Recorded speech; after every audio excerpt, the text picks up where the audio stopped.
Hey, this is Ariana Rollins. You're listening to Mindful Manifesting. Is it okay to want something? If you're on a spiritual path, you may have been trained and conditioned to accept your lot in life. That's exactly what we're talking about today on Mindful Manifesting. But before we do that, if you'd like to connect to infinite possibilities with a simple wish list, go to highertrueself.com and check out the freebies.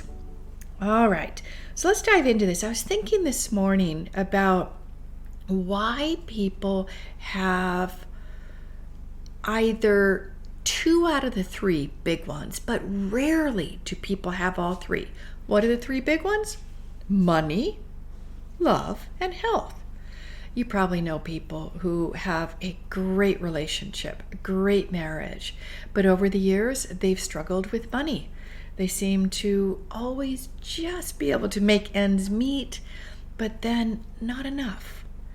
And then maybe you know someone who has a great, loving relationship. They really scored, the lottery, but they've got a health issue. And it's malingering. They haven't resolved it. Or maybe you know someone who has fabulous health, but they don't have an intimate relationship. And while they're happy with their health and their life, they really long for the love of a partner. So what's up with that? That's what we're going to unpack today. And this is going to be a ramble because this is what wants to come through right now. So in my experience, working with people over the past, almost 2 decades, they come to me with a very strong desire. And sometimes it's a strong need, okay? And let's talk about that. When something moves from desire to need, it now becomes more urgent. And we actually are activating stress hormones. Because before it was a desire, it was playful, it was a wish. It was like, oh, won't that be nice when? But when it moves from desire to need, it's more critical and you have to have it. When we have stress hormones activated, cortisol, for example, we are operating from a beta consciousness, which is where most of the time we're operating. And that's okay because that's how we live most of our life. And living from an alpha state of consciousness takes a lot of development. I would say probably monks in monasteries live like that. And we can train ourselves, but that's besides this podcast right now. So when it goes from desire to need, it's almost as though the desire wasn't paid attention to, wasn't recognized, wasn't applied or believed in or action taken. So now it's gone to a need.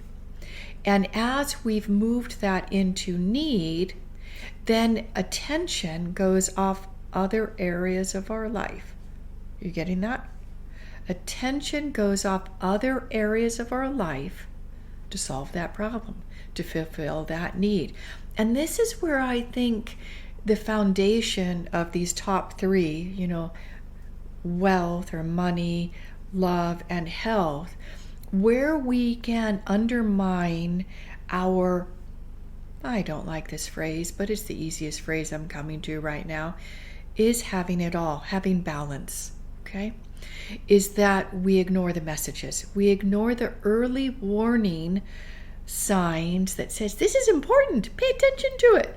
Look at me, look at me, look at me, like a 2-year-old. I often think of working with the body, the storehouse of the unconscious mind as the body, is like a 2-year-old. And it's a strong-willed 2-year-old. It wants what it wants and it won't do what it doesn't want to do. Like getting up early in the morning and going to the gym. So if we ignore a desire for more love in our life, greater income, or better sleep and health, and we focus on the things in our life that are demanding attention, then that area will get more and more out of balance. So how do we get to balance? I think that's really the core of this subject we're exploring, is Imagine this. You've got, and there's probably childhood games like this. I'm seeing it in my mind, but I don't know what it is. You're moving everything forward. So you've got a ball over here named health. You've got a ball over here named money. You've got a ball over here named love. Okay? And you are the game, the purpose of the game is to get to the end, to win, and you've moved them all forward, but you've only got two hands. Okay? That's an interesting one, right? And so that one in the center, often you can't pay attention to it. So you're moving the two forward and they're like, oh my gosh, this one is not getting paid attention to. So then maybe you move the hand over and you're moving that one forward and then the other one falls behind. So that's how most humans try to get things done, is we are focusing on the physical, our body, our two hands, and we're not seeing that there are other ways to solve problems, get our needs met, fulfill our desires. What is that other way, you might ask? Well, it's that third thing, and that third thing is your unconscious mind. And the really cool thing is, once you create a working relationship with your unconscious mind, and not just, okay, mind, drive the car for me. Okay, mind, make a coffee for me. Okay, mind, do my job. Because those are automated habits and they're brilliant.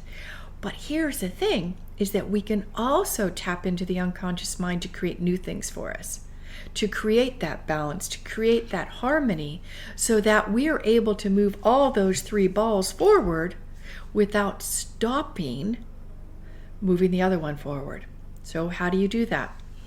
Well, first thing is to recognize that we all, as humans, have the same needs, same desires. We want all three. We want money, we want love, we want health. We don't want to sacrifice our health for the money. We don't want to sacrifice our love for the money. We want to have all three. So accepting that, recognizing that, giving yourself permission for that, and that as a human in a body, we're meant to have desires. We're meant to have the passion and desire to create a life that's balanced, joyful, uplifting, and harmonious. I mean, that's a sign we're aligned. That's a sign that we are on our true self path. When we have those emotions, and when we're tapped into those emotions, those feelings, and we have a thought, a desire of what we want to manifest, and we feel those emotions, that's like rocket fuel. That uplifts you and it connects you to your unconscious mind. How do I know that? I've witnessed it time and time again. A simple example for you, to maybe so you can relate. Have you ever gone to a movie theater, and as the movie starts, the lights turn down and the sound goes up, and you're enveloped in this experience? Maybe there's a thrilling scene in the movie where the boy gets the girl, and he's been really pining after her, longing, and then all of a sudden, suddenly she recognizes him, and they find there's harmony and a connection. And you might feel your heart like sing, not that hearts sing, but you get that feeling, you're like, oh, this is so beautiful, yay, right?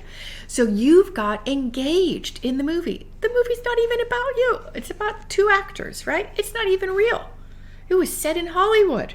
They've got music in the background to stimulate your emotions. They've got wonderful scenery, okay? What's happened? Well, your unconscious mind, remember the body is the storehouse of the unconscious mind, believes the story. It believes the story, and it's got connected and engaged and committed and energized and activated. Well, what if you were to use that for yourself, not just willy-nilly getting your unconscious mind engaged when you watch a movie? What if you were able to activate the way that your unconscious mind gets energized and use it for your purposes? That's exactly what manifesting is you have a thought, you have a desire, you have a wish. You articulate it, you can write it down if you like, and then you connect to how you will feel when you accomplish it.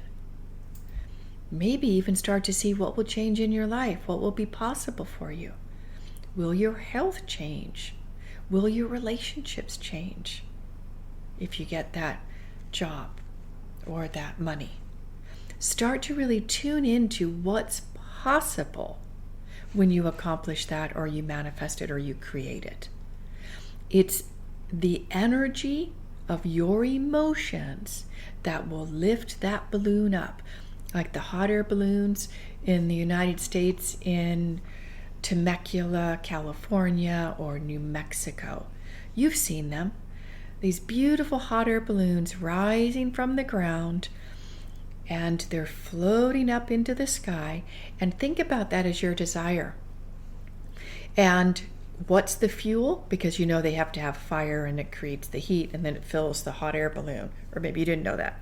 What's the fire? The fire's your emotions. The fire's your feelings.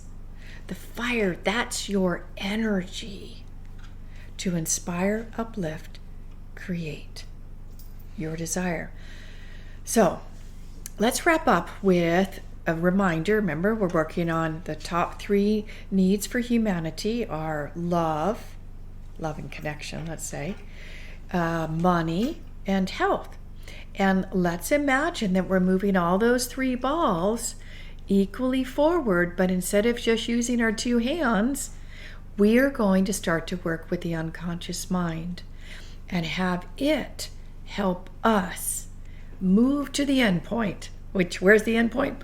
Well, I would say it's the completion of our life. And we look back and we say, wow, I had it all. That was a good life. And no, it wasn't a blessing from outside yourself that created it. It was you, my friends. It was you that created that balance and harmony. You're doing so well. Thank you so much for listening, because it is possible to move all 3 balls forward at the same time. If you enjoyed the podcast, share it with someone, or maybe leave a review at podchaser.com or wherever you listen to the podcast. And remember, self-confirmation frees you to succeed on your terms.